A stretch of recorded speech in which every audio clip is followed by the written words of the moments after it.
Hello, welcome to our webinar, the most common questions we get about 4-day work week after 1 year. I'm Morgan August, the Director of People Operations at Web Strategies, and I'm here with Chris Leone, our CEO, and Joe O'Connor, CEO and co-founder of Work Time Reduction. We're going to cover not only the most common questions Chris and I get after embarking on our 4-day workweek journey, but also the origins, nuances, and future of 4-day workweek, as Joe has seen this movement from its humble beginnings. So let's start with introductions. Joe, can you please introduce yourself and also tell us, how did you begin your journey of championing and supporting companies looking to explore the 4-day workweek? Sure. Thanks, Morgan, and great to join you and Chris. I'm really looking forward to the discussion. I run a consulting and research organization that specializes in shorter workweek models specifically, but more generally helps organizations, teams, and people to work less and get more done. I've spent most of the last 4 to 5 years of my career leading global pilot programs and projects on the shorter workweek. And I first got interested in this when I was leading some research in the public service in Ireland, which is where I'm originally from. We discovered that we had a whole host of working parents, mostly women, who had already reduced their work time in exchange for a reduction in salary. This was very common for people coming back from maternity leave, juggling other responsibilities outside of work. But what we discovered when we kind of dug down a bit deeper into the data and started having conversations with managers and with the employees themselves was that in almost every case, they were producing the same output in 4 days as they previously had been doing when they were working full time. And that really got me interested in, number one, is there something wrong with the way that we define productivity? Number two, is there an opportunity to declutter our work week in a way that benefits the workforce? And really got me fascinated with this idea of Parkinson's law, that a task expands to fill the time that's available for its completion.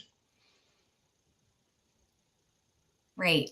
Thanks, Joe. Man, we're grateful for that too. Thank you. Chris, can you please introduce yourself and tell us how and when this idea came to light for you? Absolutely. Hello, everyone. So I'm Chris Leone, CEO of Web Strategies. We're about a 45-person digital marketing agency based in Richmond, Virginia, although we are a virtual company, so we're spread all across the globe. The 4-day workweek was first put on my radar, I would say, in 2021.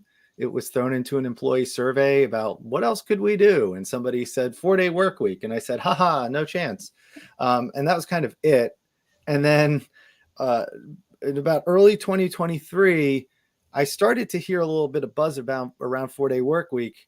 And it could have been as a result of some of these pilots that Joe had been running, and we didn't know each other yet, but it was getting, some press in a lot of major publications. And so I started to pay attention to it. And the thing that really stuck out to me and got me to seriously consider it was this claim that productivity could actually stay the same even in a 4-day work week. And I thought, well, let me just imagine that is true. Then what? And once I just kind of held that belief for a moment and started to think about everything that was on the other side of that, I got really excited about it. The light bulb kind of went off, and I started to see all these potential benefits that we could gain.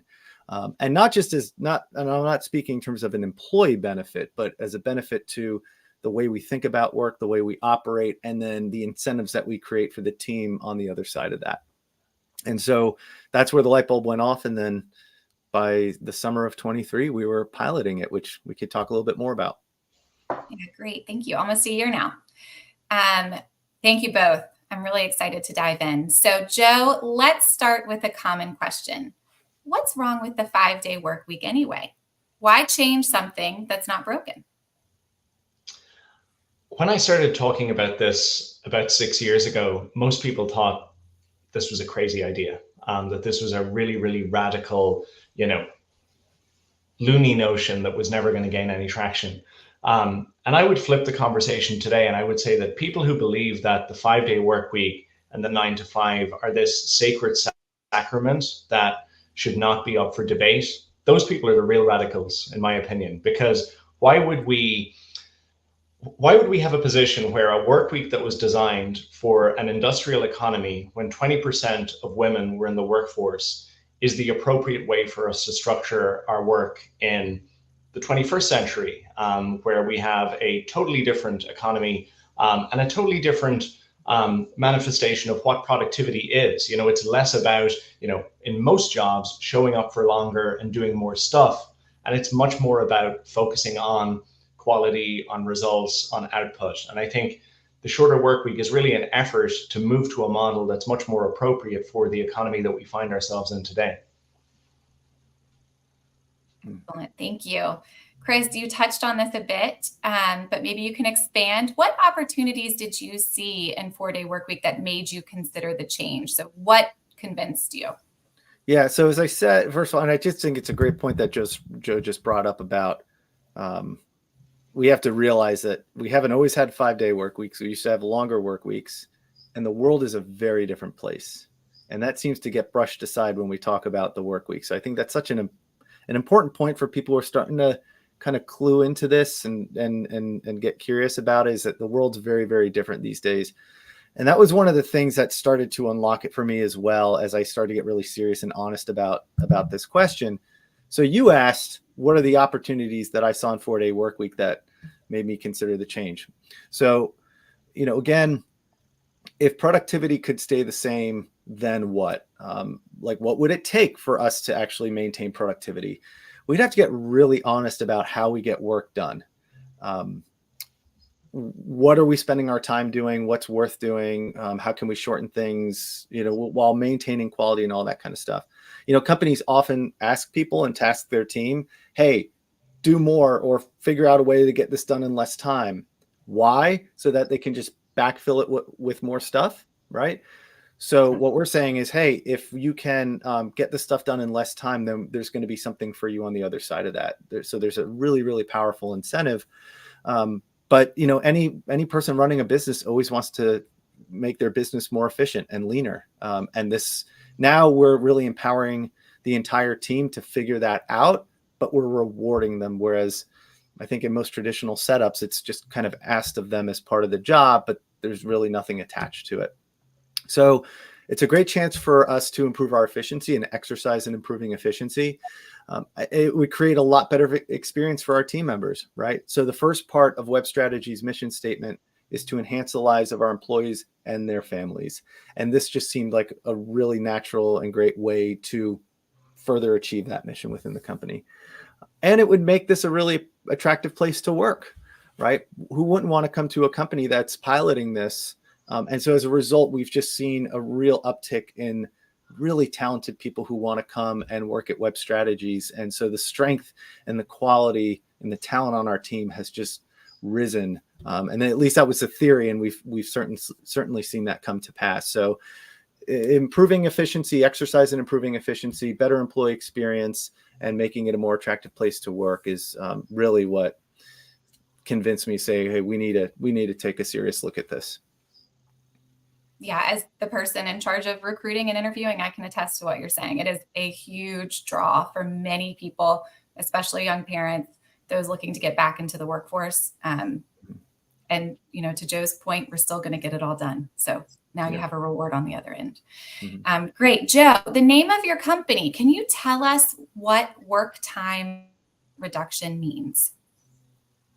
Sure. I think even though it is the name of my company, work time reduction probably sells it short. I think it's more about revolutionizing work time. And what I mean by that is, the formula here is about a genuine reduction in work time. So this is not about compressing the same number of hours into fewer days, for example.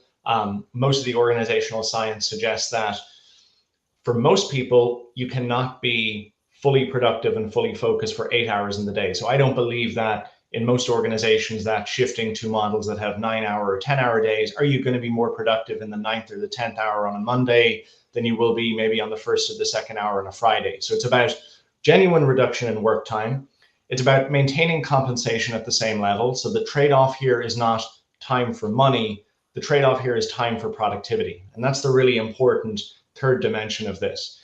This, in effect, is an operational excellence initiative in disguise. I think that's the bit that maybe most people don't recognize. This is not about doing the same work in the same way in less time. So it's not about speeding up everything that you're currently doing and doing it more intensely so you can have a reduced work week. It's about genuine work design. And Chris touched on this.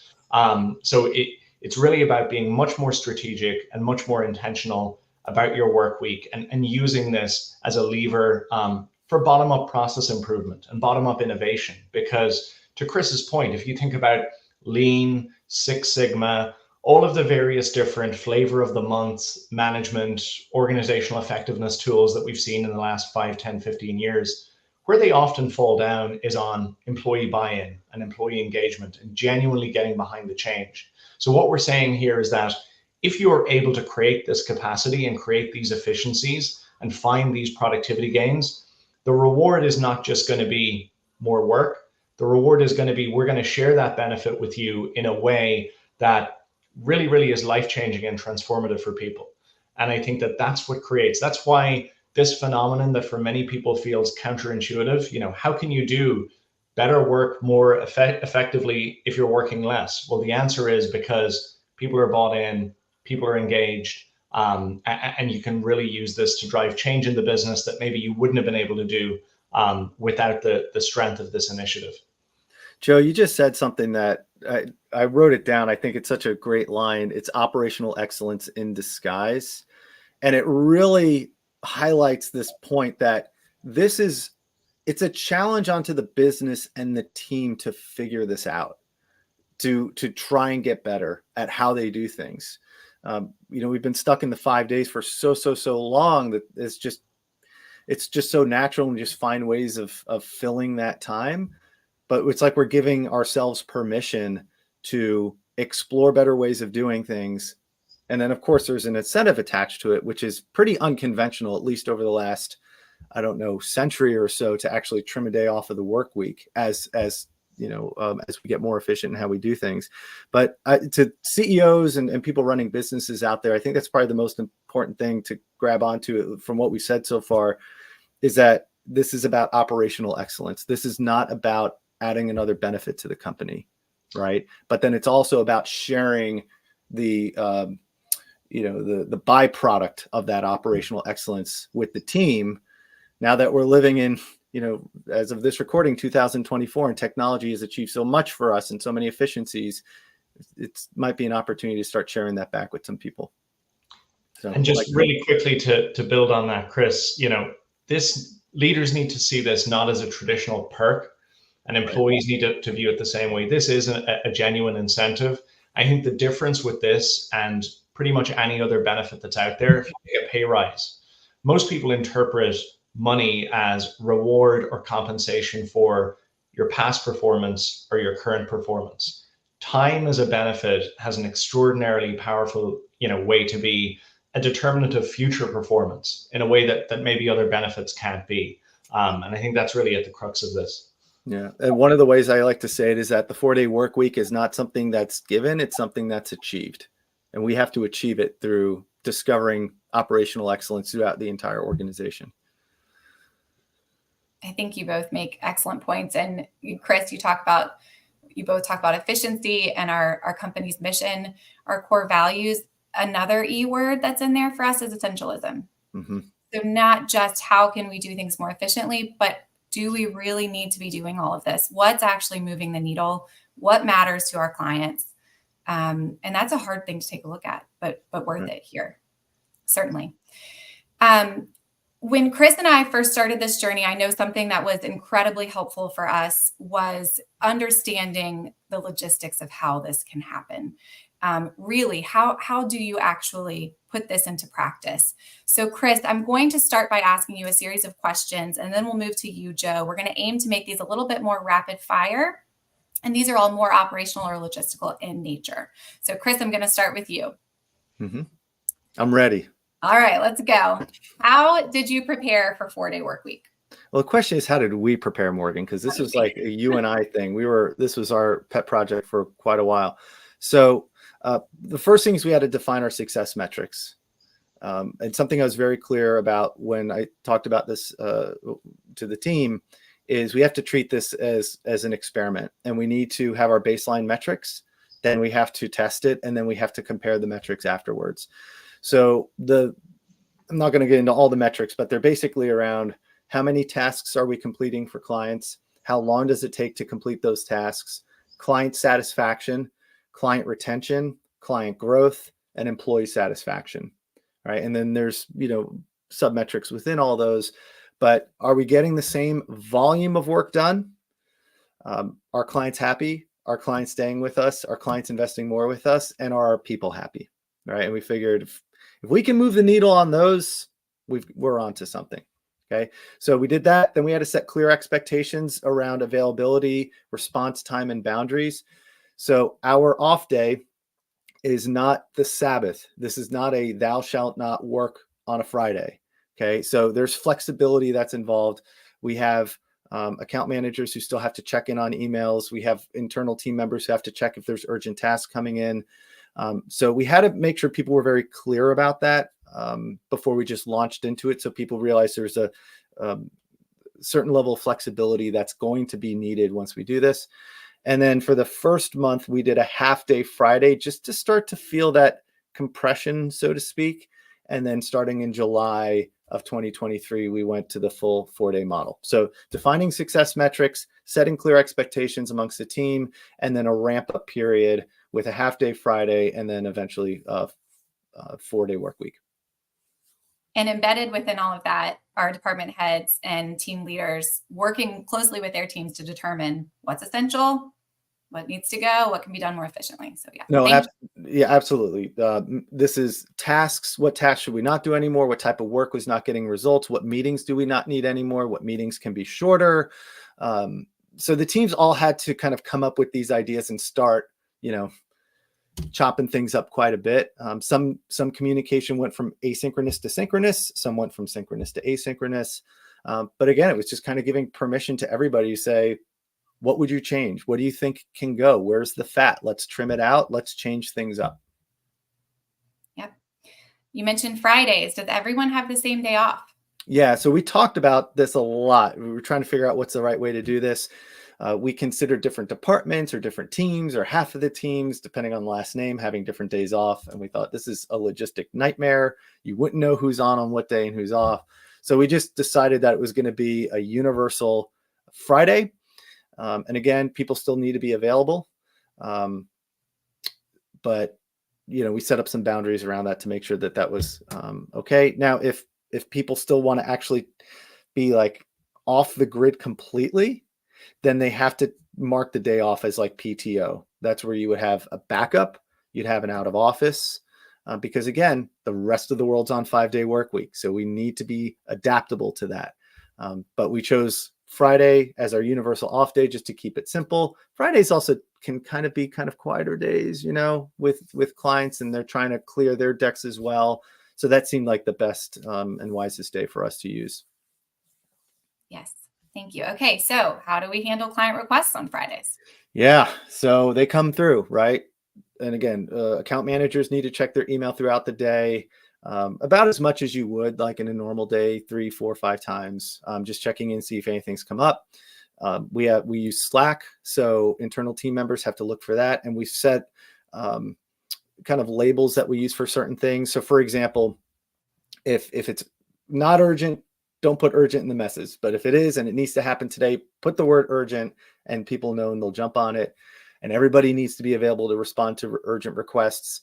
If they can't and they really want to be off the grid, again, put up an away message, have a backup because you are not available. Clients will sometimes say, hey, look, I can't meet on Thursday, available Friday. We're going to meet them on Friday. Like the rest of the world's on a 5-day work week. So you're going to have to do that. But when we have influence in that and the client's like, hey, what day do you want to meet for our ongoing meeting? They'll just not suggest a Friday, What do your clients think about it? How do they feel about 4-day work week? So the feedback that we've gotten from this, from clients who are like really paying attention to this pilot, is that they're excited and that they're curious. They probably want to maybe bring it into their organization as well. That's really the only direct feedback that we've gotten. Now, besides that, as far as I'm concerned, this should be imperceptible to clients. They should not know we're on a 4-day work week if we're doing it correctly. If they feel like work is not as good as it was, if they feel like we're not as responsive as we were, then that's a byproduct of how we're operating within a 4-day work week. But what I wanted to avoid is clients just saying, well, I know you're on a 4-day work week, so I just assume you're not going to be working as hard or you're not as available to us. So we really weren't broadcasting this. We're not trying to hide anything, but we really want them to just judge us on the work and the results. And again, by those measures, we've been doing really, really, really well. The ones who are paying attention to this pilot, because I do post about this on LinkedIn, they've just been really curious and interested and fascinated by it, as I'd expect them to be. Yeah, great. That's all we could ask for, right? Can you talk a little bit about how our team feels about it? Yeah, so some of the measures that we have, again, we did this baseline survey when we started this experiment. One of the metrics that stands out to me the most is our ENPS score. So this is the net promoter score, the employee net promoter score. And in the several quarters leading up to it, we were at a 62. And since doing the pilot, we're at an 82. So our ENPS is fantastic since we've done this pilot. Employees have reported better work-life balances in their lives. They have more quality time with their friends and family. They say they have more opportunities to pursue passions outside of work. So those are the positives. Now, in terms of the challenges, it is a more condensed week. There's no getting around that. It's a harder week. And not everybody can do it, frankly. People who are used to like operating a certain level of activity and kind of want to stretch it out and don't want too many meetings and to do too much work in the day, it's hard for them. And we've seen that. We've seen it's a struggle for some people compared to others. There's also less time for casual conversation in your day, less time for individual development. So we've actually had to plan for individual development stuff to happen on Fridays, like once a quarter. There's a greater sense of urgency that kind of exists throughout the whole team because everybody wants to try and clear their deck by end of day Thursday, or, only have to put in an hour or two on Friday before they're totally done. And again, the world is still on a 5-day work week schedule. So we have to be adaptable to that. And inevitably, employees get pulled into things on Friday. Now, overall, there's just a lot less time spent working on Friday than there was before by huge measures. But it does happen, and it does happen somewhat regularly, but it's at most might be I got to take that meeting because that's the only time, or I've only got like an hour or two and then I'll be done with email, and then it's 10 o'clock and I'm done for the day and I can take the kids to the pool, in which case that's still a pretty great, outcome for them. So by everything that we can measure, really, really positive. Not a slam dunk in every way, because again, it's a harder week. It's a more condensed week. You have to be a lot more focused. You're more tired at the end of those days because we're trying to do it in 8 hours and not 10. But overall, the results have been really positive. Yeah, thank you. For me, it's taking those kind of those deep thinking projects that I would typically do at night, because it's hard to focus during the day when, especially my role, when things are kind of coming at you from all sides.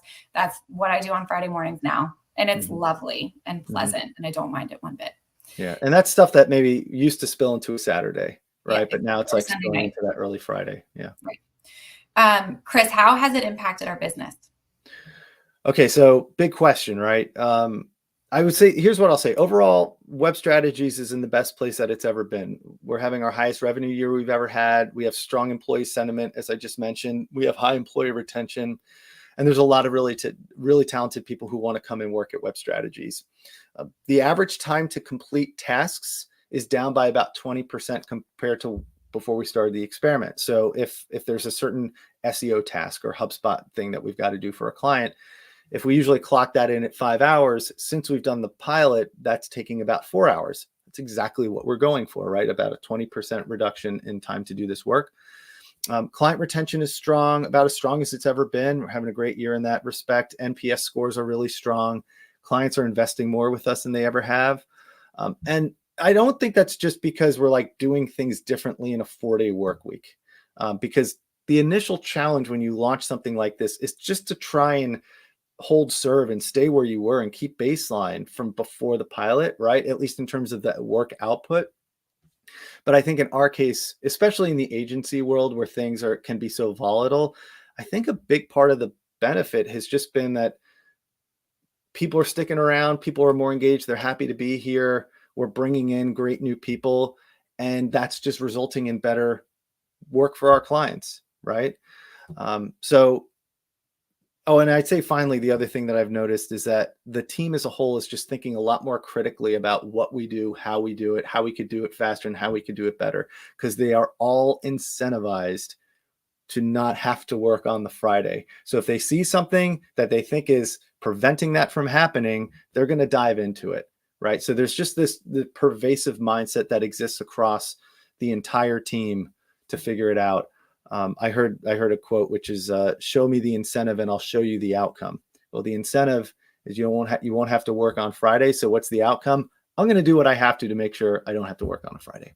Right. So, that's just a mindset that is now, I think, spread across the team. So I think 2024 has been the best year in Web Strategy's history. It's not without its challenges. There's always going to be those, but by pretty much everything that we can measure, at a minimum, we are holding baseline compared to before the pilot, which I think if you just do that and you get the 5th day, that's great.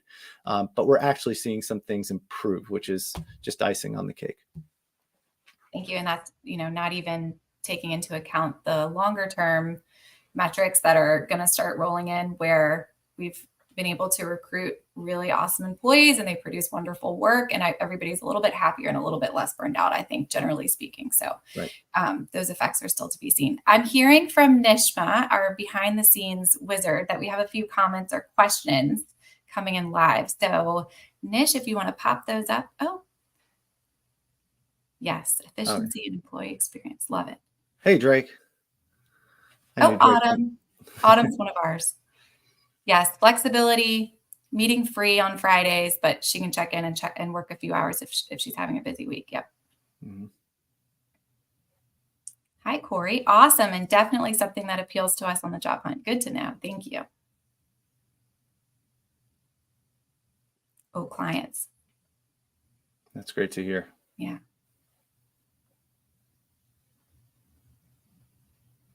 Ooh.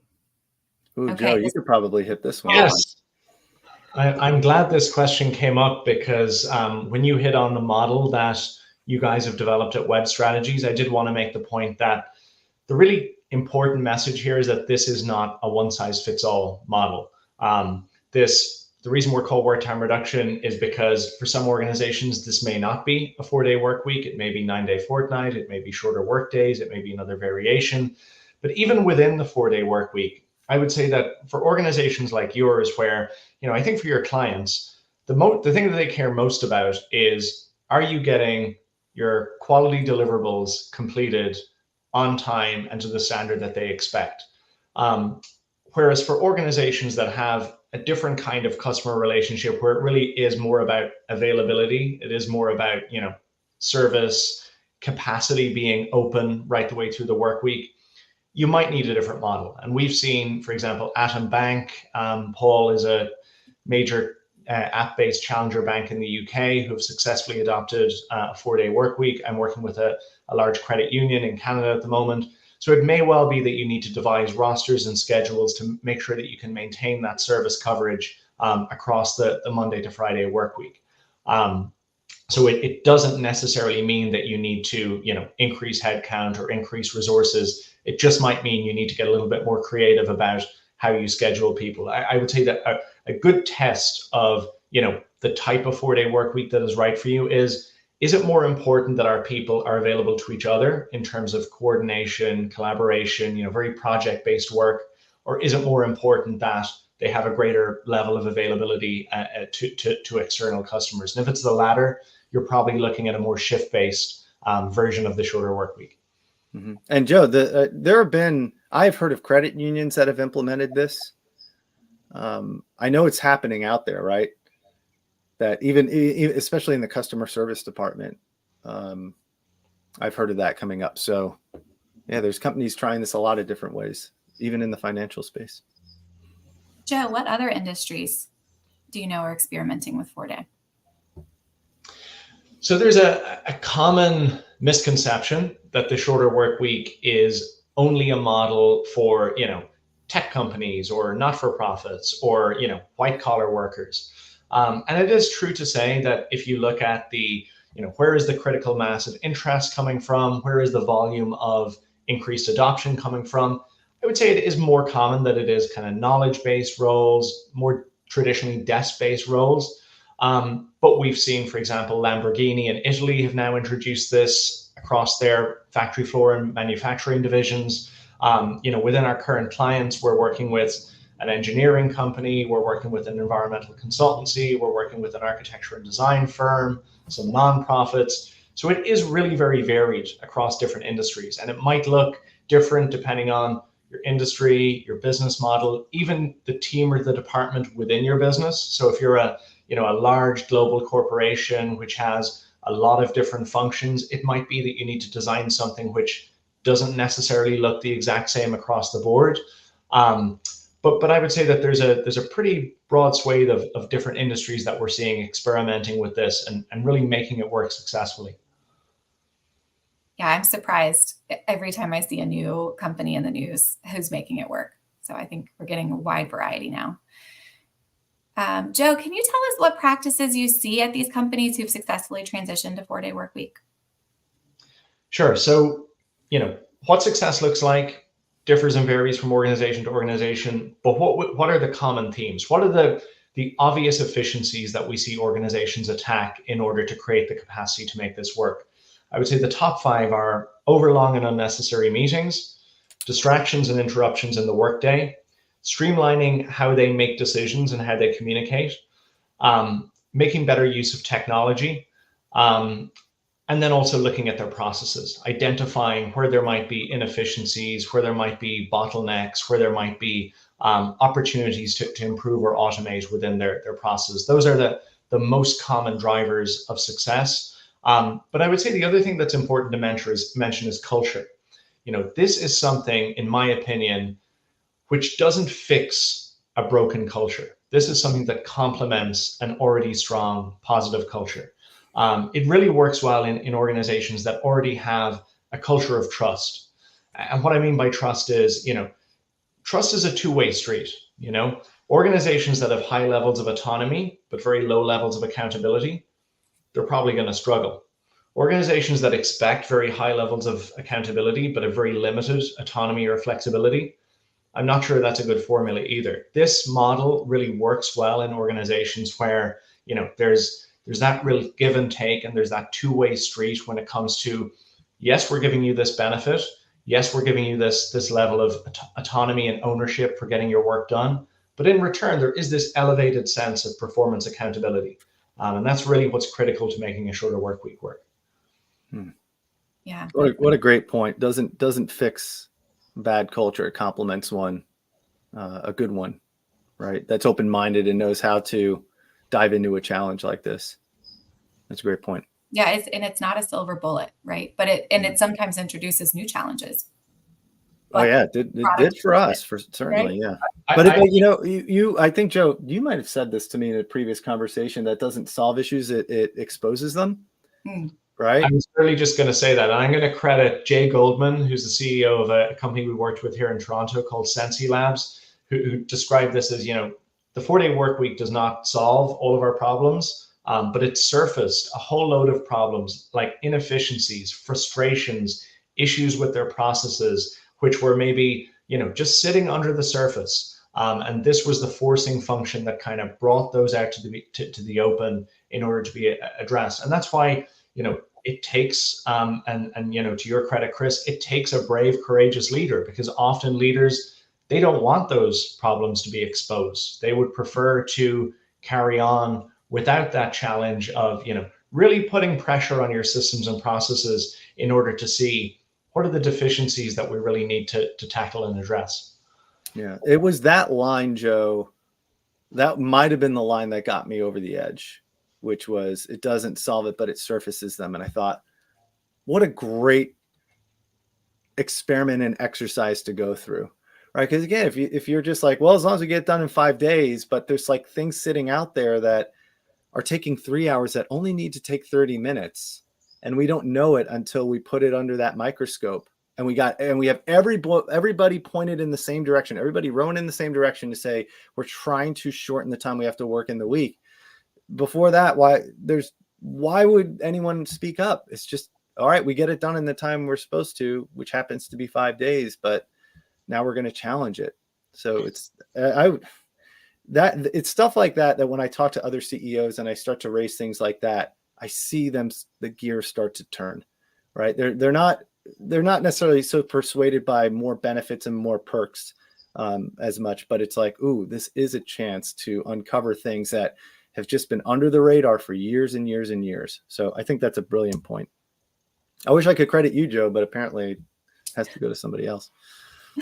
So besides servicing these issues you may not have known that you had, what are some of the other challenges companies face when making this transition?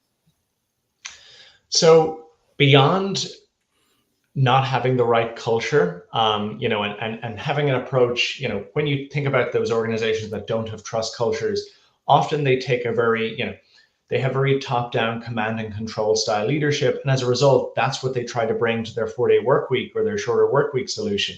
That just does not work, because the answers and the ideas come from the people who are closest to the work, who are closest to the processes. I always say that the most detail-oriented CEO in the world does not know the day-to-day intricacies of each of their employees' jobs well enough to say, here's what you need to change in order to make a 4-day work week work. So it's really important that this is a genuinely bottom-up iterative process. And I would say one of the other common mistakes and challenges that we see is just lack of proper planning and intentionality. The light switch effect, where you get the CEO who, wakes up on a Monday morning and they see a LinkedIn post about the 4-day work week and they think, sounds like a great idea. Let's start on Friday. And the reality is, this is something that requires, a lot of thought, a lot of strategy. And you need to give people the opportunity to figure out, how are we going to operationalize this before you actually press that button? I've seen lots of organizations who have eventually figured it out, who have kind of built the aircraft while it's in flight, but they tend to have kind of much more chaotic, bumpy transitions, which is just not necessary if you plan this, correctly and prepare for it adequately. Without naming names, can you tell us some of the mistakes you've seen leaders make, maybe besides not putting enough planning in, since we just talked about that? Well, I'll use a visualization, which I think is to the same theme. So back when I was leading the big trial in the UK, which had 61 organizations participating, we had a final kind of coaching call before the beginning of the pilot, which was the following week. And one of the businesses, and this was one of 5 who decided not to continue with their policy at the end of the trial. So 56 out of those 61 companies decided to stick with it. And this guy had a load of balloons in the background, because his plan was, as soon as we got off the coaching call, he was going to announce it to his staff that this was starting next week. And I think he was expecting, to be kind of carried out of there, people lifting him in the air in celebration. And he didn't get that response. He got a lot of concern, a lot of skepticism, a lot of fear. And they were only organizations that didn't stick with it. And I think it's a really good example of, the hero effect comes from giving your employees the power, not from announcing this from on high and saying, figure it out, you're starting next week. Right. Wow. Poor guy. That whole thing sounds really awkward and uncomfortable. Really rough. A little uncomfortable. Yes. You just mentioned, so 56 out of the 61 stuck with the 4-day work week. That was the pilot. Anybody you know since then who's gone through the whole process and then decided, no, this isn't for us, back to 5 days? Yeah, I mean, I know of plenty, but it's a very, very small minority. And it's often, and I think this is the important thing, in the same way that when we think about the organizations that have done this and done it successfully, and, to take your example, I can demonstrate that the organizations involved in most of these pilots, on average, revenue, let's say in the UK trial, went up by 15%. I wouldn't argue that that's a direct result of the 4-day work week. I think it demonstrates that you can be a growing, successful organization and make this work. And And equally on the other side, many of the organizations that haven't done that haven't stuck with this, or who have maybe gone through the planning phase and never actually got to implementing it, it can be for reasons not necessarily directly connected. You know, they have a leadership change, they have a financial crisis, which means that, you know, at the end of the day, this is a change initiative. This is not just a kind of, you know, side of the table policy change. This is a genuine transformation in your business if you're going to do it and do it right. And so we've seen organizations where maybe something else comes up that needs to really get their focus and attention, and it draws them away from the shorter work week. I know of one firm in Australia that we worked with who had a really successful trial. All of the metrics were very positive, and they were bought by a private equity firm that just didn't really like the look of the idea. And so they reversed it. So there's lots of different reasons. And my view is that, you know, there is often a good reason why it did due to poor implementation, or that might be due to just something outside of their control. Yeah, thank you. Wow. What a shock to those employee systems. I want to zoom back out. And because I know both of you have a lot of knowledge and opinions on this subject, so let's talk about it. A facet of 4-day work week that has always fascinated me in my little world that I'm living in is it the chicken or the egg, the sort of near simultaneous explosion of AI with the dawn of the 4-day work week movement. So Joe, let's start with you. I'd love for you to talk a bit about what you see as the future of 4-day work week and how it's influenced by the movement around AI and technology. So at a high level, we're seeing people like Bill Gates. We're seeing people like Steve Cohen, the owner of Chris and I's team, the New York Mets. We're seeing JP Morgan Chase's CEO, Jamie Dimon, all predict that, you know, AI could lead us to not just a 4-day week, but maybe even a 3 or a 3.5-day week sometime in the future. I think it's really important that we have this conversation, because AI and the 4-day work week are, you know, really, really intertwined in two different ways. The first is, you know, AI creating the capacity for work time reduction. And what I mean by that is, if you take most of the organizations that have adopted shorter work weeks in the past 5 years or so, so even before Web Strategies pilot, which I know, you know, AI was maybe a bigger part of the puzzle, but organizations for years now have been using technology to automate certain tasks and to streamline administrative processes in order to release time. And I think the scope and the potential, you know, to use technology in that way has just accelerated exponentially just in the last 12 months, and is only going to continue to do so. You know, we're probably at the BlackBerry stage of AI tools rather than the Apple stage. And, you know, there is going to be such an opportunity out there in the years to come for this to drive efficiencies. On the other side of it, though, you know, work time reduction can be an enabler for AI too. And what I mean by that is, you know, we've talked about the power of this as an incentive. I saw a recent study from Leadership IQ that said that 55% of business leaders were experiencing resistance from their employees to adopting and integrating AI tools into their businesses. They were struggling to get people to buy in to using these new technologies. And often that comes down to fear. And it comes down to, you know, the fact that if you read a lot of the media now about AI, it's quite doom and gloom. There's lots of uncertainty, lots of people fearing, you know, is it going to displace my job, and what's it going to mean for my future? I think there's a real opportunity for us here to really position this as a win-win, both for businesses and for people. And I think the shorter work week is a big part of it, that this is a way that we can actually share the benefits of the productivity gains that AI is going to bring about in a way that really can build a better society. Yeah, I love that, man. Bright side of AI there for us. Thank you. Chris, can you talk about how our team is leveraging AI to get work done more efficiently? Yeah, and I don't know how companies did the 4-day work week pilot before AI. I mean, I know, but man, it couldn't have come at a better time for our pilot, at least. So I'd categorize it as maybe 3 different ways that we're using it. AI can help us do tasks. It can help our team get educated on industries that we work in, or it can help in the creative process. Okay. So when it comes to helping our team do tasks, it can help people solve technical issues, writing code, debugging code, writing formulas for reports, troubleshooting issues. We could use it to edit and proofread content. You put a piece of content in and you say, check this for clarity, or what holes could you poke into this, and help inform me that way. One of my favorite methods for using AI to save time is I feel like I'm pretty good at speaking and being articulate when I speak, but writing is just a real drain for me.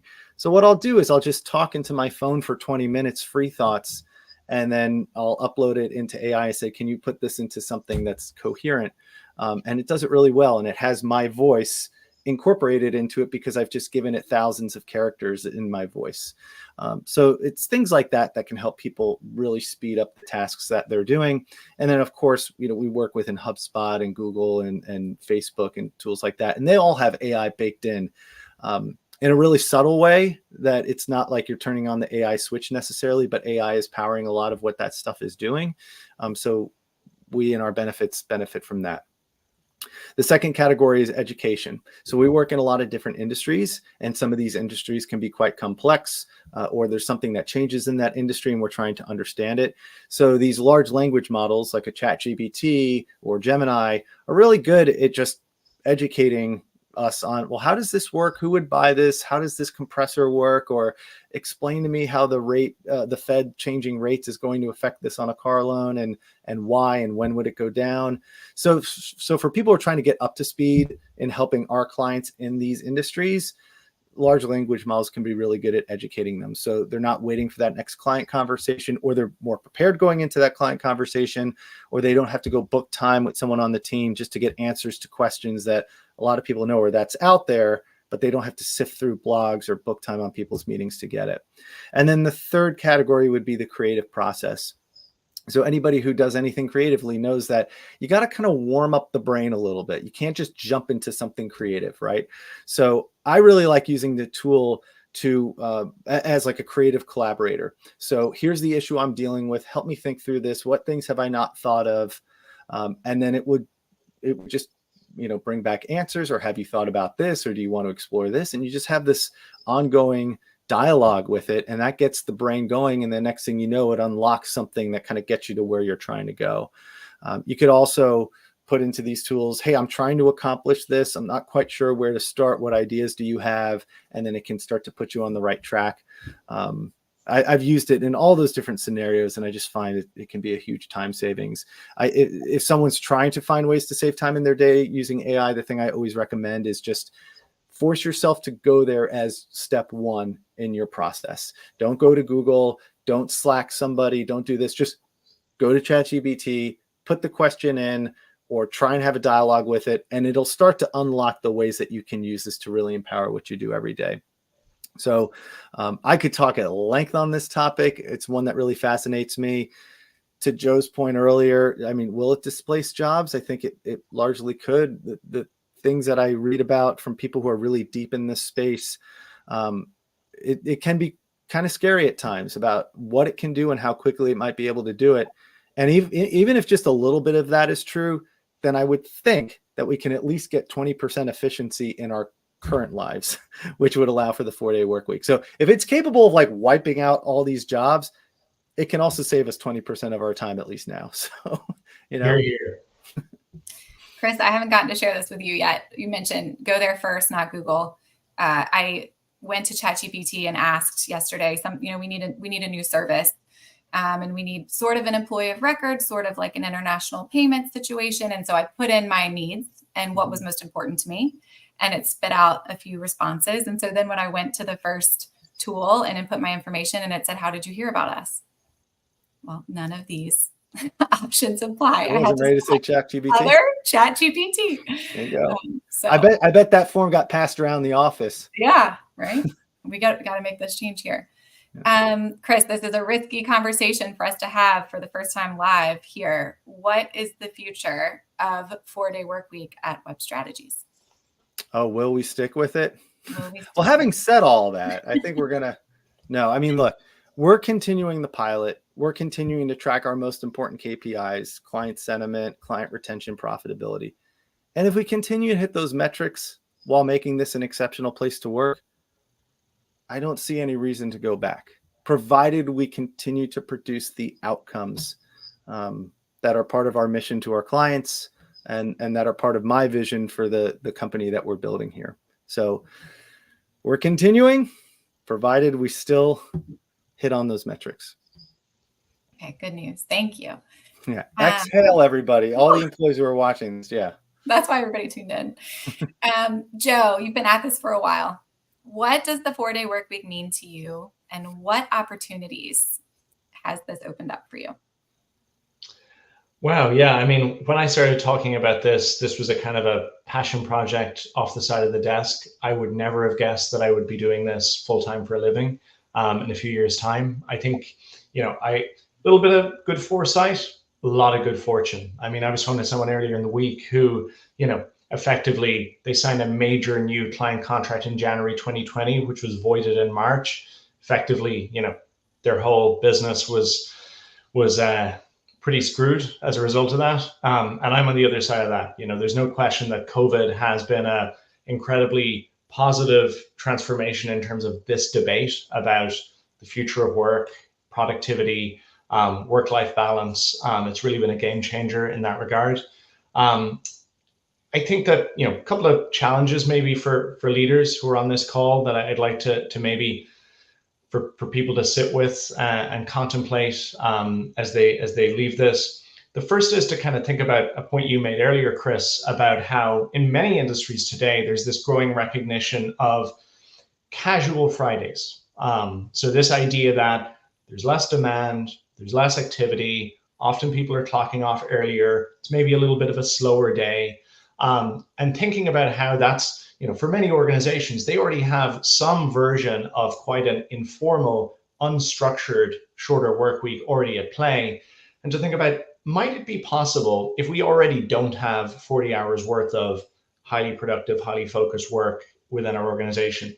Could we get more out of our people Monday through Thursday than we'd lose on Friday if we actually formalize this, but made it an incentive rather than some kind of informal discretionary arrangement? And the second challenge that I'd say to leaders is, if you look back at the history of this, Henry Ford kind of was the person in 1926 that really brought about the huge widespread adoption of the 5-day work week, the 8-hour day in the United States, which led to legislation in the late 30s. But for a couple of decades before that, lots of smaller firms were experimenting with, what was then the shorter work week with success. We're at that stage now. Today, we're at the kind of late stage of the early adapter, early stage of the fast follower of this movement. I think when you think about AI and the backdrop here, I'm pretty convinced that the future of work isn't going to be about organizations who work harder, hustle harder, long hours. I don't believe that's the direction that the world is headed. So if you agree that this is something which is growing, which is coming, which is going to be much more common in the years to come, you kind of have a choice. You can either be, an organization that does this proactively and gets the benefits of being an early adapter in terms of recruitment and retention, in terms of productivity, or you can be forced to do it by market forces down the road where maybe you aren't able to take that kind of very proactive approach to it. So I think it's a really important moment and a really big opportunity out there for a lot of leaders. Yeah, something you said really resonated. I did a webinar several weeks ago with the Mom Project, and we talked a lot about the return of the working parent to work. And I see a movement now where the hustler, the mother who hustles, is less glorified, and the one who sets appropriate boundaries and works smarter and harder in their dedicated working time is really what's now kind of surfacing as the goal, right? Mm-hmm. Jeff, thank you. Chris, yeah. I think it's also worth saying that it's a tremendous privilege to even have the opportunity to only have to work 4 days and make a living and provide for ourselves and for our families. I mean, we're standing on the shoulders of people who work 7 days a week, long days in really dangerous jobs, but they did that so that things got a little bit better, so that they got a little bit better, so that they got a little bit better. And I think we're just really, really fortunate to live in a time where this is even something we could entertain, so we shouldn't take that for granted, and we should still, really value the hard work that it does take to make businesses and teams successful, because that can't go away, and that's always going to be needed. Amen. Thank you both for your time today. I think it's been valuable for folks to hear how companies and cultures can work toward 4-day by focusing on efficiency and essentialism. And Joe, as a true expert in the field, we really appreciate you sharing your perspective and experiences. And I think I speak for all of us when I say, if you have more questions or are thinking about trying 4-day work week at your company, our inboxes are open. Thanks. Excellent. Thanks, everyone. Thanks all.